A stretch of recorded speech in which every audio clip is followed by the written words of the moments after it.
everyone, it's day 28 of Sewtember. Welcome back to my channel. Today we will set a zipper into the top of our front and the bottom of our front. We'll do that on a serger.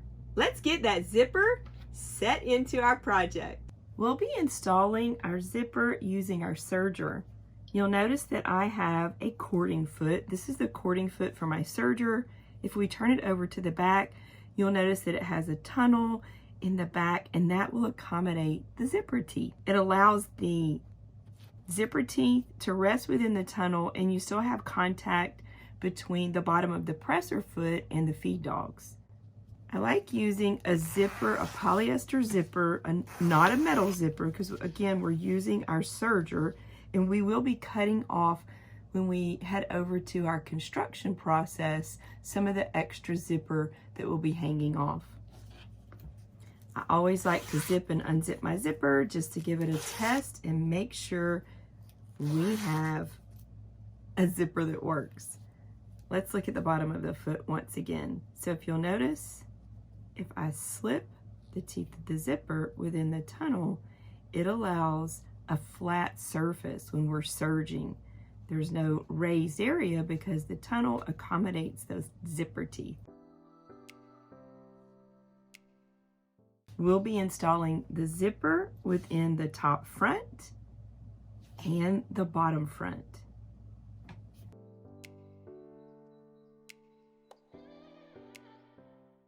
I raise my presser foot, bring my threads towards me, pull my tail back, and that just clears the stitch fingers.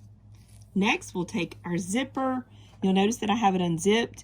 We'll slip this side of the zipper underneath our cording foot, and our zipper is right sides down. I'll slip it up underneath and then align the teeth in the tunnel. And if you'll notice behind the presser foot, we want to position the zipper pull ever so slightly behind the presser foot, just so when we lower the presser foot, it will not sit on top of the zipper pull. Okay, that's resting nicely. I'm not on top of the zipper pull. Now that we've positioned the zipper pull ever so slightly behind the presser foot, when we lower the presser foot, we have everything nice and flat. I've already decided how I want to place my fabric. Remember, my fabric has a direction to it. I have some letters, and when I create my bag, I want to make sure that those letters are right side up and not upside down. I don't have a whole lot on these two pieces, but I do have a little bit. So I'm just making sure that those are positioned correctly. See how my letters read from left to right and the right side up? And this is how I want to place them together. So when I start, I'll install the zipper to the bottom edge of the top front and to the top edge of the bottom front. So decide which way you want to position yours before you start. We'll start by installing the zipper to the bottom edge of the top front first. We'll place our top front underneath our zipper right side up, and we'll just align the outer edges together, the edge of the zipper, the edge of the bottom front, and slip it towards the end of the presser foot and serge all the way down. Now you'll notice I am trimming off more than 1/4 of an inch seam allowance, which is what we trimmed. That'll allow us to make sure that we've trimmed off this line. We don't want that to show. Let's serge all the way down.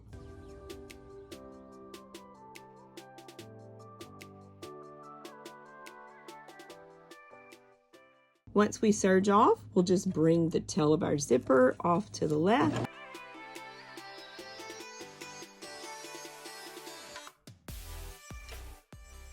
We don't want to run over the metal part of the zipper. We've attached our zipper. We want to create a couple of little snips so that we know when we place the opposite side of the zipper on our bottom front, it will be aligned. The pieces will align edge to edge, and we won't have a wonky bag. So what we'll do is, I'll just trim this little tail off first. We'll zip up the zipper. This is a Lori tip technique that I came up with years ago when I first started traveling and teaching sergers and different types of creative processes. You'll notice now that we've zipped it up, and we can snip a snip on each end where our fabric ends. So we'll just snip right along this area ever so slightly on both ends.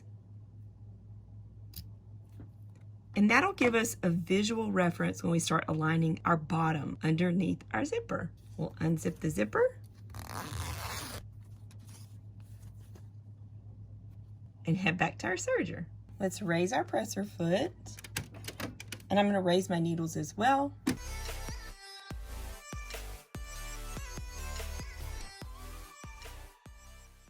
I'll pull my threads towards me and pull the tail back to clear those stitch fingers. And now we'll place our zipper, the other side of the zipper that doesn't have the fabric attached to it, underneath the presser foot, right sides down. But this time we're placing the top edge of the zipper underneath the presser foot. Now we'll start looking for our first snip. So if you run your fingers down your zipper, the first snip that you find, you'll position it in front of the presser foot. Once you've positioned it in front of the presser foot, lower your presser foot, and that'll hold it in place. Now we'll take our bottom front, slip it up underneath the zipper, right sides up, and notice again, it's under the zipper. We're aligning the top edge with the snip and the outer edge with the outer edge of the zipper.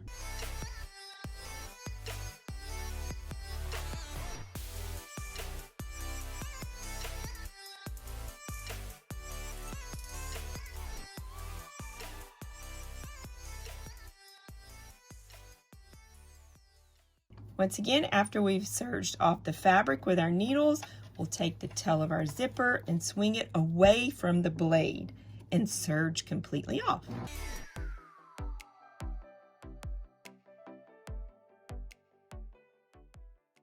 Let's zip up our zipper.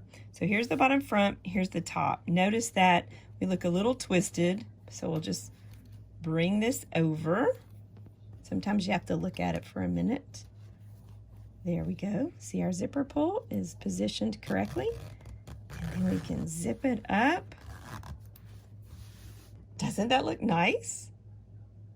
Installing zippers with my serger is one of my favorite ways to install a zipper. Doesn't our zipper look really nice set into our front?